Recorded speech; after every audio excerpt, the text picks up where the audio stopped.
O cheiro de mofo impregnava o ar assim que Clémence girou a chave da porta do prédio número 84 da Rue Saint-Lazare. Era um prédio antigo, de fachada bege desbotada e janelas pequenas. Tinha sido alugado por um preço absurdamente acessível para os padrões parisienses, e isso já era o suficiente para levantar suspeitas. Mas Clémence, jornalista investigativa de 29 anos, não tinha tempo para hesitações. Seu último trabalho quase lhe custara a carreira. Precisava recomeçar. E rápido. Se você quer saber até onde vai o horror escondido atrás de portas trancadas, inscreva-se no canal e ative o sininho.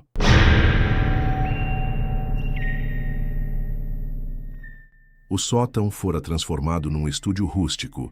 Tinha uma cama de ferro, um fogão pequeno, uma mesa de madeira gasta e uma janela basculante que dava para os telhados da cidade. Sem elevador, sem vizinhos diretos, perfeito para quem buscava silêncio, ou para quem não queria ser ouvido.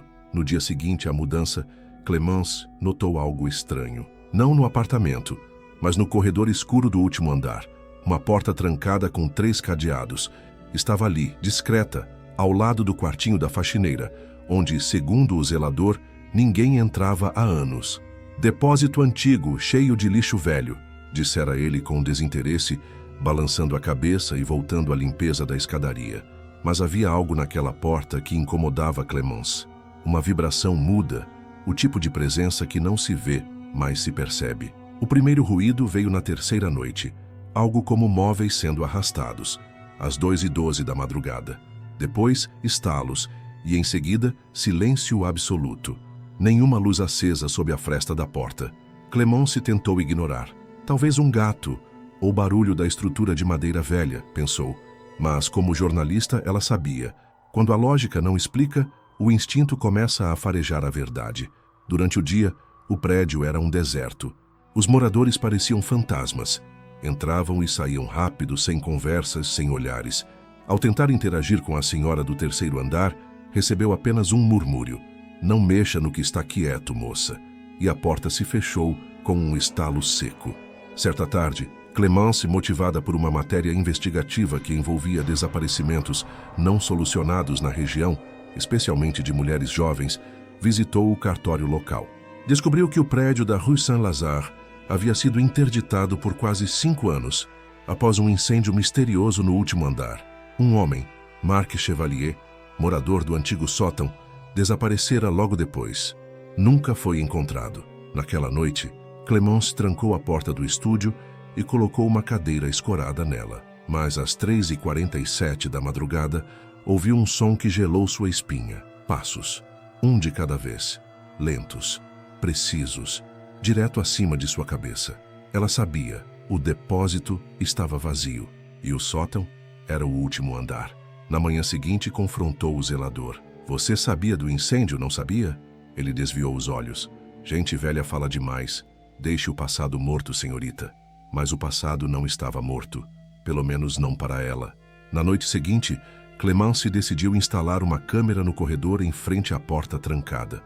Usou uma lente infravermelha. Quando analisou as imagens do amanhecer, sentiu seu estômago revirar. Às 4h11, a câmera captou um movimento. A maçaneta da porta girou sozinha, sem ninguém visível. Apenas o som do trinco e um leve estalo seco, como o de algo velho abrindo pela primeira vez em muito tempo. Ela foi até lá, no dia seguinte. 3 cadeados, todos intactos. Clémence não era supersticiosa, mas era persistente, e isso a tornava perigosa para quem escondia segredos. A cada madrugada, os sons ficavam mais nítidos, não mais móveis, mas sussurros abafados. Um choro, algo sendo arrastado, e uma voz, baixa, grave, quase inumana, murmurando seu nome. Não havia nada de fantasmagórico nisso. Ela sabia que alguém, ou algo humano, ainda estava naquela ala esquecida do prédio. Um som metálico ecoou pela escadaria na manhã do 8º dia. O barulho seco de um dos cadeados batendo no chão. A tensão crescia, não por aparições sobrenaturais, mas pela certeza de que alguém a observava, de perto, alguém real, alguém que, por alguma razão, não havia sido pego pela polícia. A matéria que Clémence estava escrevendo agora ganhava outro título em sua mente. O monstro do sótão não era um mito, Ele apenas se adaptou ao silêncio de Paris. Ela decidiu investigar o apartamento ao lado da porta trancada. O cheiro pútrido no corredor aumentava a cada dia. Mas não havia corpos, não havia sangue. Apenas indícios, um fio de cabelo, um botão, um bilhete rasgado com a palavra Arrête, escrita à mão. No 9º dia, Clémence desapareceu. Paris tinha muitos rostos. O que os turistas conheciam era apenas a superfície, a cidade dos cafés charmosos, das pontes sobre o Sena, da arte nas esquinas. Mas Clémence sempre se interessou pelas camadas escondidas, os arquivos de desaparecidos, os bairros onde ninguém filma filmes românticos, os corredores mofados de prédios, onde sorrisos são trocados por silêncios. O prédio da Rue Saint-Lazare era um microcosmo dessa Paris invisível. No 2º andar, morava Madame Fournier, uma costureira aposentada que raramente saía. Observava tudo pela fresta da cortina. Clémence tentara abordá-la 2 vezes, oferecendo ajuda com sacolas ou apenas tentando puxar conversa, mas recebeu sempre o mesmo olhar vazio. Uma vez, porém, a senhora deixou escapar. Eles não deixam a porta abrir, mas às vezes ela se abre mesmo assim. No térreo, um jovem imigrante romeno, Emile, trabalhava como entregador de comida. Ele foi o único que conversou de fato com Clémence. Contou que o prédio tinha fama entre os moradores antigos do bairro. Dizem que quem sobe ao último andar muda, e não desce igual. Clémence sorriu com descrença, mas anotou a frase em seu bloco. Nem tudo era superstição. Às vezes eram só avisos que ninguém ouvia a tempo. No café da esquina, onde Clémence costumava revisar suas anotações, o dono, Luc, recordava vagamente de um caso de desaparecimento nos anos 2000. Uma estudante de arquitetura, Laurette, acho, morava nesse prédio. Sumiu depois de uma denúncia sobre barulhos no sótão. A polícia não levou a sério. Disseram que era crise de ansiedade. O ambiente à volta de Clémence começava a pesar. As interações, os relatos soltos, as pistas abandonadas, tudo convergia para aquele último andar. O mistério da porta trancada deixava de parecer uma curiosidade jornalística e começava a ganhar contornos mais sombrios. Não havia relatos de assombrações, nem vultos, nem maldições. O que havia era pior: negligência, esquecimento, cumplicidade silenciosa. Gente que viu, mas preferiu não lembrar. Gente que sabia, mas escolheu não falar. Entre os arquivos da prefeitura, Clémence encontrou registros de reformas no prédio, datadas de 2013. O engenheiro responsável, um certo Julien Terrien, desaparecido em 2014. As anotações do projeto incluíam uma observação estranha: cuidado ao intervir na estrutura do sótão. Instabilidade detectada, mas não mecânica. O laudo foi arquivado sem parecer conclusivo. Na biblioteca pública do 9º arrondissement, ela encontrou um recorte de jornal, um artigo curto, quase ignorado. Morador do número 84 da Rue Saint-Lazare denuncia gritos e sumiço de mulher no último andar. Caso encerrado por falta de provas. O denunciante, Marc Chevalier, o mesmo homem que havia desaparecido após o incêndio. Seu rosto era esquecido, seu nome varrido dos registros policiais com rapidez suspeita. Aos poucos, o leitor da matéria que Clémence escrevia entenderia. Não havia demônios, não havia fantasmas, apenas pessoas, pessoas que ouviam, que viam e que desapareciam. A própria Clémence, antes confiante, começava a se questionar se havia ultrapassado o limite entre a apuração e o envolvimento emocional. Mas como jornalista, ela sabia que alguns segredos não podiam ser ignorados. Na penúltima vez que viu Emile, o jovem a chamou na calçada olhando nervoso para o prédio. Você devia ir embora. Por quê? Porque o prédio, ele sente quando alguém está tentando mostrar o que há dentro dele. Essa frase a acompanharia pelas noites seguintes. Na semana anterior ao desaparecimento, Clémence começou a parecer diferente aos olhos dos poucos que a viam. Mais pálida, atenta demais, dormindo pouco. O zelador notou que ela subia e descia com frequência, com anotações, câmera, lanterna. Nunca pediu ajuda, nunca explicou. Ela não confiava em ninguém. E tinha razão.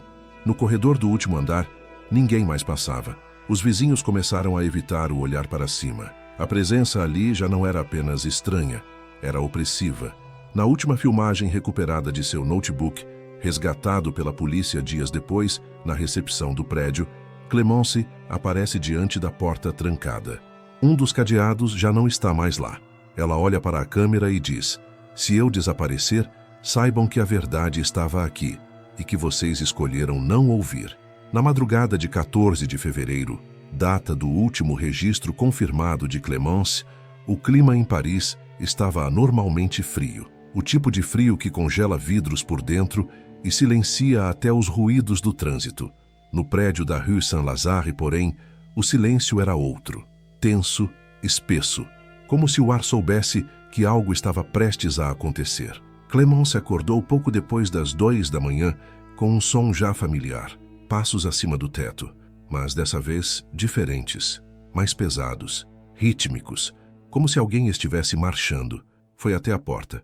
O corredor estava escuro, como sempre. No entanto, uma coisa havia mudado. Os 3 cadeados da porta trancada tinham desaparecido. Ela desceu correndo até o térreo. O zelador não estava em seu cubículo. Ninguém atendeu os toques intermitentes no interfone. Clémence decidiu ligar para a polícia. Linhas ocupadas.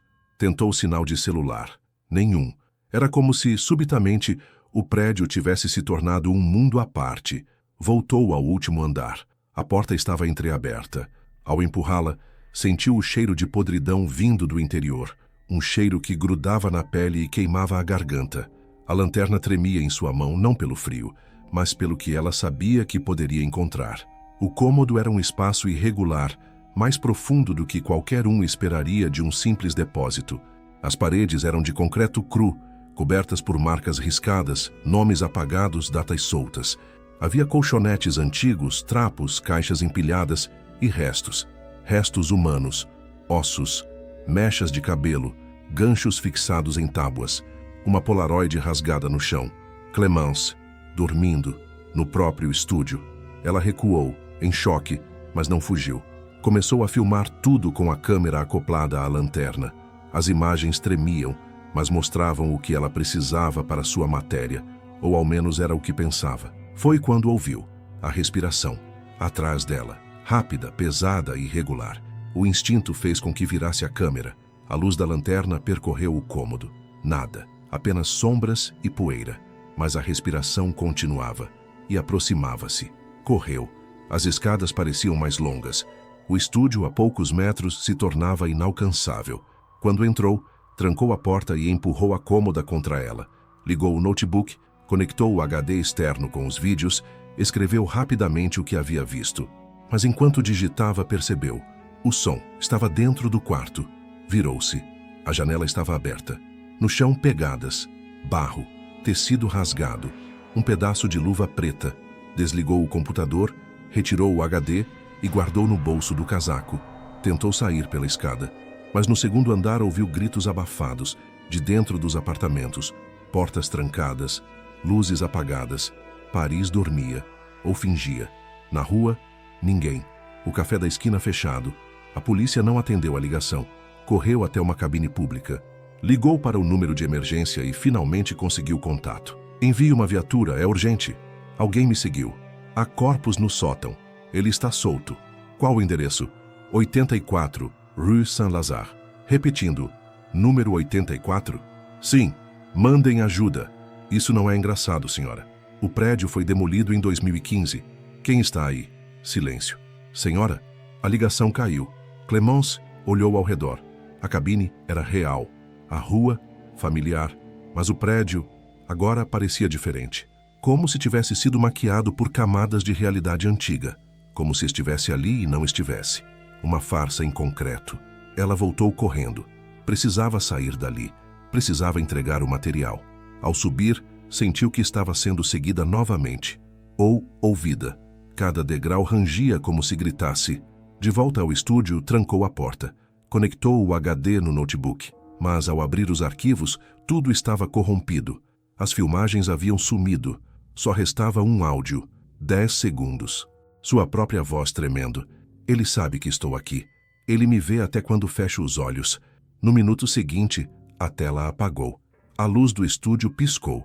E tudo ficou escuro. No dia seguinte, o zelador reapareceu, como se nada tivesse acontecido.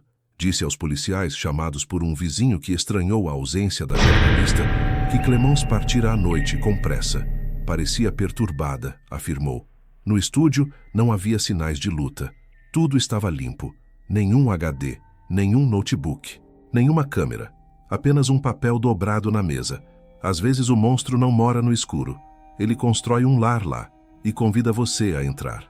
3 dias após o desaparecimento de Clemence, um jornalista independente chamado Ivan Marchand, que havia trabalhado com ela anos antes em uma reportagem sobre tráfico de órgãos, recebeu um envelope sem remetente. Dentro apenas 3 coisas: uma cópia do seu antigo crachá de imprensa, um pendrive e uma folha com letras recortadas de revistas coladas em sequência. Ela encontrou o que não devia. Termine o que ela começou. Ivan hesitou. Clemence era conhecida por seus métodos intensos, às vezes perigosos, mas jamais abandonaria uma investigação sem dar sinal. Ligou para seu contato na delegacia local. A resposta foi fria. A moça do Saint-Lazare? Instável. Nada concreto. Caso encerrado. Isso não bastava para Ivan. Ao abrir o pendrive, encontrou 2 arquivos recuperáveis. Um deles era o áudio com a voz de Clemence. Ele sabe que estou aqui. Ele me vê até quando fecho os olhos. O outro era um fragmento de vídeo. Menos de 3 segundos, tremido, sem foco, mas suficiente para mostrar parte do cômodo secreto e o que parecia ser uma mão. Humana, sim, mas deformada, com uma cicatriz em espiral sobre a palma. Ivan decidiu ir ao prédio. Chegou ao número 84 da Rue Saint-Lazare no final da tarde, esperando encontrar algo abandonado. Mas, para sua surpresa, o local estava ativo. Moradores entrando, saindo. O zelador na porta, acenando para quem passava. Um prédio normal. Um teatro encenando normalidade. No café da esquina, Luke o reconheceu. Sentou-se à mesa sem pedir licença. Ela não devia ter voltado lá. O que vive ali se alimenta de atenção. Isso é algum tipo de aviso? É uma maldição realista. Ninguém precisa acreditar. Basta olhar para o lado errado na hora errada. Ivan não acreditava em maldições, mas acreditava em encobrimentos. E aquele prédio cheirava a mentira. Ele conseguiu entrar fingindo ser um corretor imobiliário. O zelador hesitou, mas acabou cedendo. Evite o último andar, nada útil lá. A frase soou mecânica, como memorizada. Enquanto subia, Ivan reparou em detalhes. Marcas arranhadas no corrimão, números riscados na pintura das portas, um cheiro constante de desinfetante, forte demais para um prédio residencial. No estúdio de Clemence, tudo havia sido reformado. Nenhum vestígio de sua passagem, nenhum arquivo, nenhuma câmera. Apenas um detalhe. Atrás de um espelho afixado com parafusos novos, havia um recorte colado. Era da própria Clemence, do jornal onde trabalhava antes de se tornar freelancer. Um círculo vermelho em torno de sua imagem e escrito a caneta. Ela viu demais. Mais estranho ainda foi notar que o espelho escondia um pequeno orifício escavado na parede. Um buraco que dava direto para o quarto ao lado. O mesmo onde estava a porta agora trancada novamente com 4 cadeados. Ivan recuou. Tinha provas? Não, mas tinha a convicção de que o que quer que estivesse ali não era apenas um segredo velho. Era algo ainda ativo. Nos dias seguintes, tentou contato com outros moradores. A maioria negava saber de Clemence. Alguns sequer reconheciam o nome. Emile, o jovem entregador, desaparecera semanas antes. Seu último pedido registrado foi para o número 84. Ivan buscou registros. As plantas do prédio estavam incompletas. Havia aluguéis fantasmas, moradores com nomes inexistentes nos bancos de dados municipais, contratos em nomes falsos. O prédio parecia um tipo de zona cinzenta legal, esquecida pelo governo, mas mantida viva por forças invisíveis. Aos poucos, Ivan passou a notar os mesmos padrões. Mensagens anônimas, sons à noite, sensação constante de ser observado. Mais de uma vez, encontrou a porta de seu apartamento entreaberta, embora sempre a trancasse. Em um envelope preso à sua porta, uma única frase: "Você está mais perto do que pensa." Agora, a investigação não era mais apenas sobre Clemence. Era sobre o próprio prédio, sobre sua função e talvez sua finalidade. A Rue Saint-Lazare não abrigava fantasmas, abrigava uma engrenagem, um sistema alimentado por silêncio, medo e talvez por corpos.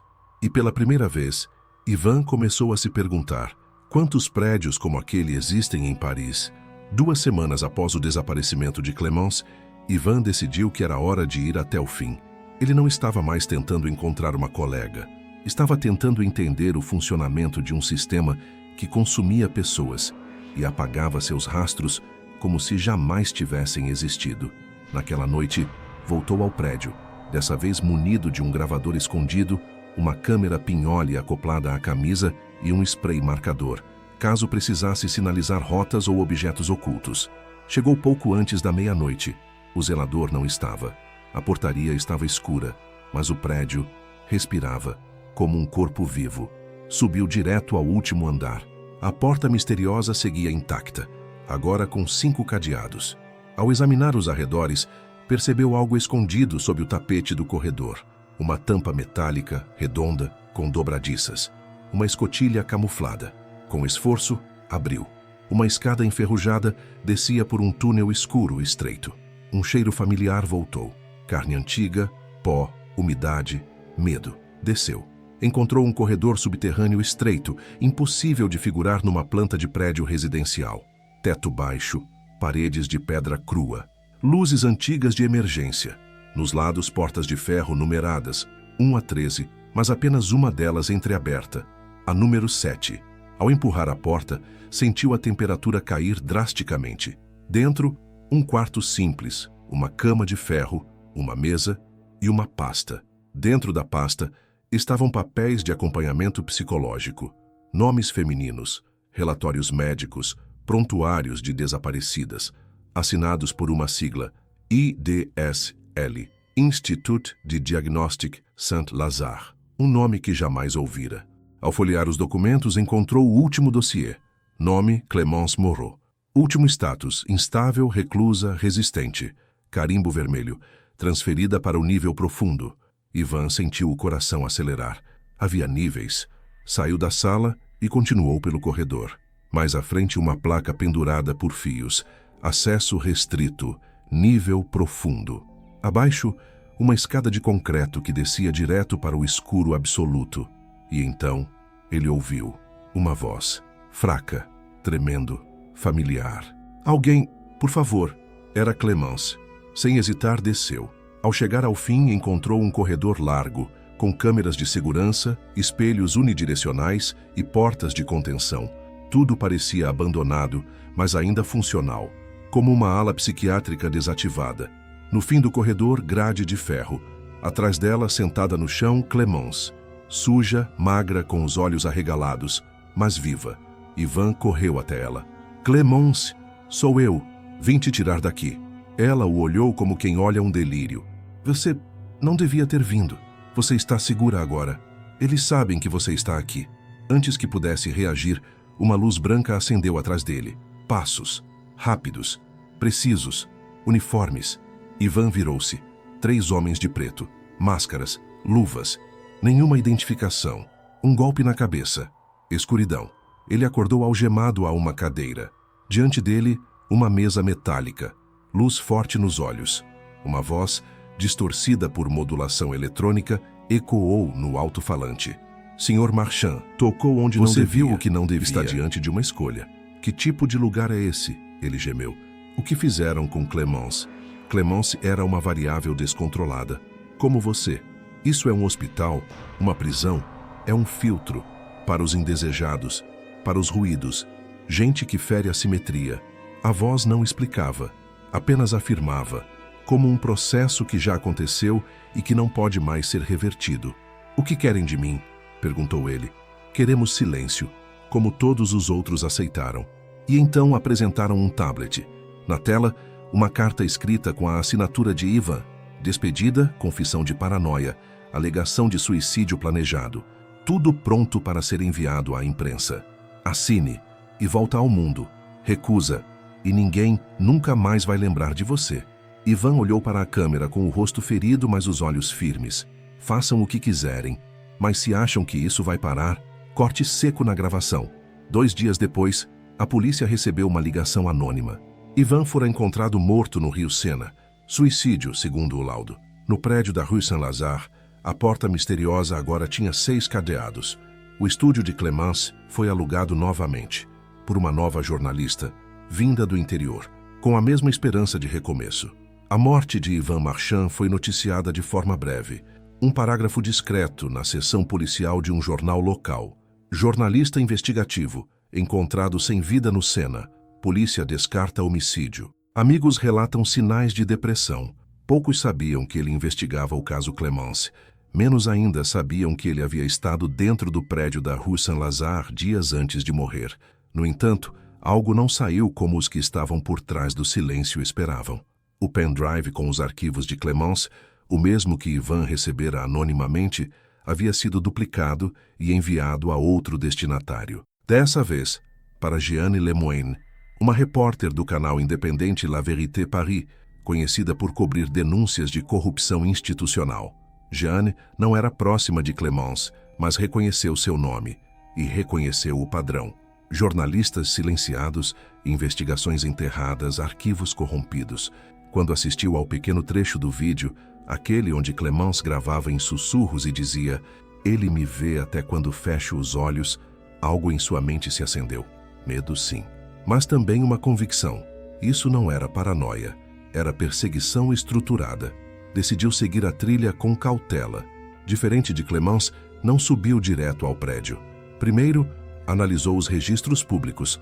O Institut de Diagnostic Saint-Lazare havia existido de fato, nos anos 70, como um centro psiquiátrico experimental, fechado por denúncias de abusos e desaparecimentos.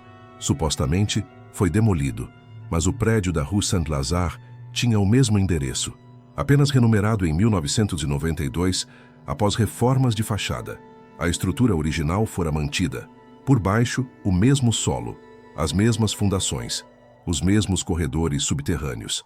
As perguntas começaram a incomodar os círculos certos.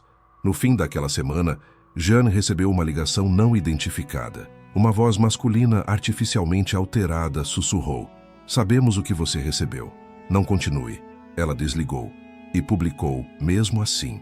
Mas o vídeo com o material parcial de Clemence, acompanhado por uma narração breve, ficou apenas 4 horas no ar. Depois, derrubado por violações de diretrizes. O canal de Jeanne foi suspenso. Sua conta bancária bloqueada por suspeita de atividade fraudulenta. 2 dias depois, sofreu um acidente em uma estrada deserta nos arredores de Paris. Fraturas leves, mas o recado foi claro. Mesmo ferida, ela avisou uma única pessoa, Adele, sua irmã mais nova, estudante de jornalismo. Enviou o conteúdo por e-mail criptografado. Disse: "Não tente investigar, guarde, proteja. Um dia você vai entender." Mas Adele era como Clemence e como Jeanne, e guardaria o silêncio, por tempo limitado. Enquanto isso, no número 84 da Rue Saint-Lazare, tudo permanecia em perfeita normalidade. O zelador, agora substituído por um homem ainda mais discreto, varria a escadaria todas as manhãs. No andar térreo, um novo quadro de avisos foi instalado. Um comunicado informava a reforma do último andar. Breve modernização para novos estúdios. O estúdio onde Clemence viveu já tinha novo inquilino. Bastien Lefebvre, aspirante a roteirista, recém-chegado da Bretanha, jovem, curioso, um pouco paranoico, como todos os artistas em começo de carreira. Começou a ouvir ruídos após a segunda semana. Riu de si mesmo. Culpou os encanamentos velhos. Na sua terceira noite, encontrou sob a cama um único objeto. Uma lente de câmera com uma lasca de sangue seco. Guardou-a numa gaveta. Não falou para ninguém, mas dormiu com a luz acesa. Enquanto isso, arquivos de Clemence e Ivan começaram a circular anonimamente em fóruns da Deep Web. Fragmentos, imagens desfocadas, áudios curtos. Muitos julgavam falsos, mas alguns reconheciam. Um ex-funcionário do setor de manutenção da prefeitura comentou sob anonimato: "Fui chamado 2 vezes para revisar sistemas naquele prédio. Só entrávamos em horários específicos. Nunca podíamos subir. Uma vez, ouvi gritos abafados. Nunca voltei." Outro usuário postou: "Tem mais prédios assim. Rue de Vaugirard, Rue Oberkampf. Eles são pontos de controle. Paris está cheia deles." A dúvida deixava de ser se havia algo escondido. Passava a ser: quem permitia que continuasse assim? E por quê? Adèle Lemoine não era jornalista, ainda. Mas tinha algo que muitas profissionais da área já haviam perdido: fúria. A morte da irmã, Jeanne, havia sido oficialmente classificada como acidental. Mas Adèle, mesmo com apenas 22 anos e pouca experiência, sabia identificar um recado disfarçado de tragédia. Quando abriu o e-mail que a irmã enviou antes do acidente, encontrou tudo o que precisava para se afundar no mesmo abismo que engolira Clémence e Ivan. Mas ela faria diferente. Ao contrário deles, ela não iria expor. Ainda não. Ia estudar. Passou 3 meses decifrando os arquivos. Entre os documentos criptografados, encontrou um mapa incompleto das instalações subterrâneas do prédio da Rue Saint-Lazare. Ali constavam níveis de isolamento, nomes codificados de salas e uma estrutura que lembrava mais um bunker do que um prédio residencial. Durante esse período, Adèle cortou contato com colegas, excluiu perfis sociais e começou a gravar vídeos diários criptografados, salvando tudo em múltiplos servidores com chaves de ativação automática. Uma medida que garantisse que, se desaparecesse, sua história continuaria. Foi atrás de registros do Institut de Diagnostic Saint-Lazare. O nome havia desaparecido de arquivos públicos, mas nos jornais antigos da Biblioteca Nacional encontrou um artigo de 1976, enterrado entre colunas esquecidas: testes não autorizados em pacientes considerados influenciadores sociais. O objetivo: criar formas de apagamento sistemático da memória e da identidade. Um parágrafo descrevia a transferência de alguns pacientes para instalações experimentais no subsolo de Paris. Endereço: Zona Central, rua parcialmente apagada do documento. Mas a tipografia borrada deixava visível parte do nome: T. Lazare. A ligação era direta. Adèle sabia que não bastava publicar. Precisava entrar, gravar, mostrar, ao vivo, e então explodir a farsa. Ela alugou um quarto no prédio vizinho, onde tinha visão lateral da fachada do número 84. Instalou câmeras, observou as rotinas. O novo zelador chegava às 5h30. Os mesmos moradores saíam e voltavam, mas nunca passavam do 3º andar. Todas as luzes do último piso eram acionadas automaticamente às 18 horas e desligadas às 6 horas, como se ninguém estivesse lá, e ao mesmo tempo algo estivesse. Adèle contratou um técnico de segurança para ajudá-la a clonar os sinais da portaria eletrônica. Fingiu fazer uma matéria sobre prédios históricos e conseguiu entrar com pretexto de filmagem. No 3º dia, estava dentro. Subiu sem ser vista. Parou no corredor do último andar. A porta com os cadeados estava lá, agora com 7 deles. Um exagero quase simbólico. Abaixo dela, um detalhe: manchas de ferrugem que não vinham de fora, escorriam de dentro. Enquanto registrava tudo com uma microcâmera na lapela, ouviu o som. Não sussurros, nem respiração. Batidas. 3. Longas, graves. Depois, um gemido abafado. De dentro, ela fugiu, mas voltou no dia seguinte, e no outro, e começou a perceber o padrão. As batidas vinham sempre entre 3h12 e 3h18 da madrugada. Sempre, como se alguém ainda estivesse vivo ali, ou como se quisesse que acreditassem que havia. Em uma de suas últimas incursões ao prédio, Adèle encontrou um bilhete escorregado por baixo da porta do antigo estúdio de Clémence. Papel amarelado, caligrafia tremida. Não tente libertar, nem denunciar. O prédio não vai deixar. Ela não desistiu. Enviou cópias de tudo para 4 jornalistas do exterior. Montou um site codificado, preparou um manifesto visual. Combinou a publicação sincronizada para o dia 14 de junho, a mesma data em que Clémence desaparecera. Mas na noite anterior tudo falhou. Servidores derrubados, e-mails travados. Seus dispositivos reiniciaram automaticamente. Ao tentar acessar os arquivos criptografados, encontrou apenas uma tela preta com uma frase piscando: "Você está no nível 0. Não pode ver o que está abaixo." Na manhã seguinte, ela desapareceu, mas não sem deixar algo. Um timer ativado por movimento, instalado na parede do prédio vizinho, liberou automaticamente o vídeo gravado nas semanas anteriores. Nele, Adèle narra os passos, os medos e as descobertas. É clara, firme, assustada, mas não derrotada. E ao final do vídeo, deixa uma pergunta: Quantas vidas precisam desaparecer antes de alguém com poder tenha coragem de subir esse último lance de escada?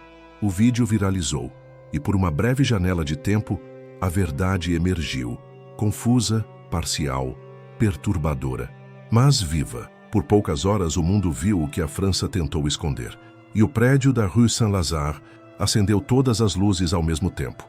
Depois, apagou. O vídeo de Adele foi visto por mais de 2 milhões de pessoas nas primeiras 6 horas. Depois, desapareceu da internet. O site original saiu do ar. As réplicas também. Perfis de redes sociais foram suspensos. Os jornalistas internacionais que haviam recebido as cópias foram silenciados ou sumiram. Apenas um deles, um correspondente em Montreal, deixou um tweet críptico antes de desaparecer das redes. Não é um prédio, é um projeto. Na França, a Rue Saint-Lazare voltou à rotina como se nada tivesse acontecido. O prédio número 84 parecia intocado, reformado por fora, discreto por dentro. O estúdio de Clémence estava novamente habitado. Bastien Lefebvre, o jovem roteirista, continuava lá, cada vez mais recluso. Amigos diziam que ele andava paranoico. Outros que ele estava escrevendo algo grandioso. Ninguém o via sair. As janelas permaneciam fechadas, mas à noite luzes piscavam e um som metálico ecoava pelos canos, batidas rítmicas. Sempre às 3 da manhã, Bastien encontrou um diário escondido atrás do forno antigo. Era de Clémence. Nele, os últimos registros antes de desaparecer. Eles não são fantasmas, são peças. Cada andar uma camada, cada silêncio um comando. A cidade inteira é um organismo. O prédio é um órgão. No final do caderno, uma planta baixa do subsolo, incompleta, mas detalhada o suficiente para confirmar tudo o que vinha ouvindo. Bastien começou a filmar tudo. Estava convencido de que transformaria aquilo em um filme, mas no fundo, algo dizia que ele não passaria da primeira gravação. Em uma madrugada, encontrou atrás do espelho do banheiro um alçapão. Nele, uma escada metálica descia. Sem pensar, filmando com o celular, Bastien desceu. Nunca mais foi visto, mas sua câmera foi encontrada, abandonada na calçada do prédio. O vídeo foi assistido apenas uma vez por um técnico de informática que recebeu a câmera por engano em uma encomenda trocada. O que viu, nunca contou a ninguém, mas largou o emprego, deixou Paris e não voltou a usar internet. Meses depois, no aniversário de 1 ano do desaparecimento de Clémence, a cidade de Paris viveu um apagão de 13 minutos. As luzes do prédio número 84 da Rue Saint-Lazare permaneceram acesas. Durante o blackout, 6 pessoas relataram ter visto uma figura feminina na janela do último andar. Magra, pálida, olhando fixamente para a rua. Um dos relatos descreve: ela tentava gritar, mas não podia, como se a voz estivesse presa no vidro. Após esse evento, começou a circular na internet um novo vídeo, nunca rastreado até hoje, sem marca d'água, sem origem conhecida, apenas o título. Nele, uma câmera em primeira pessoa percorre os corredores do prédio. Desce escadas que não existem no mapa. Mostra salas com camas usadas, documentos médicos e gravações de interrogatórios. Rostos apagados, vozes distorcidas.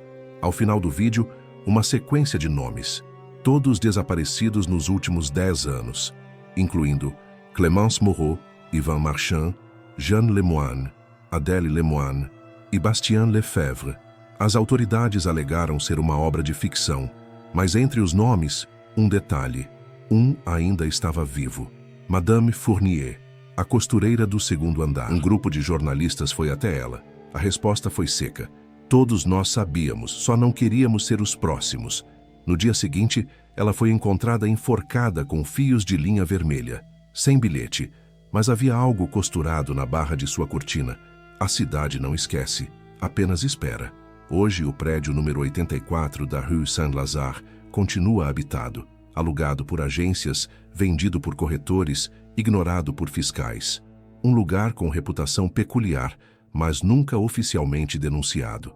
O Instituto de Diagnóstico Saint-Lazare nunca foi mencionado em documentos oficiais pós-1980, mas relatos isolados sobre desaparecimentos e surtos psicóticos em endereços vizinhos persistem. Nas profundezas dos fóruns online, Uma nova teoria surgiu. Paris está mapeada por zonas de contenção. A cada 10 prédios comuns, um é um filtro, um ponto de escoamento para o que o sistema não deseja que sobreviva. Jornalistas, ativistas, delatores, testemunhas. E cada prédio tem um nome. Rue Saint-Lazare é apenas o primeiro que alguém ousou nominar, não oficialmente, mas entre os que viram demais, o nome ecoa com outra palavra: engrenagem. Na última noite do outono, uma garota gravou um vídeo em frente ao prédio da Rue Saint-Lazare. Eu moro aqui agora. Aluguei o estúdio 7. Me disseram que é silencioso, que ninguém nunca reclama, que o último inquilino sumiu. Deve ter se mudado correndo. Ela ri. Atrás dela, uma luz pisca no último andar. Se eu ouvir algo, eu gravo para vocês. O vídeo termina com ela piscando para a câmera. E atrás dela, a janela abre. Se você chegou até aqui, talvez já tenha ouvido os sussurros do prédio. Talvez já tenha sonhado com corredores que não existem no mapa. Se você conhece alguém que desapareceu sem deixar vestígios, talvez ele tenha passado pela Rue Saint-Lazare. Compartilhe esta história. Marque alguém que precisa saber. E se for se mudar, nunca aceite o último andar. Inscreva-se no canal, ative o sininho e nos ajude a manter essas verdades vivas, antes que apaguem você também.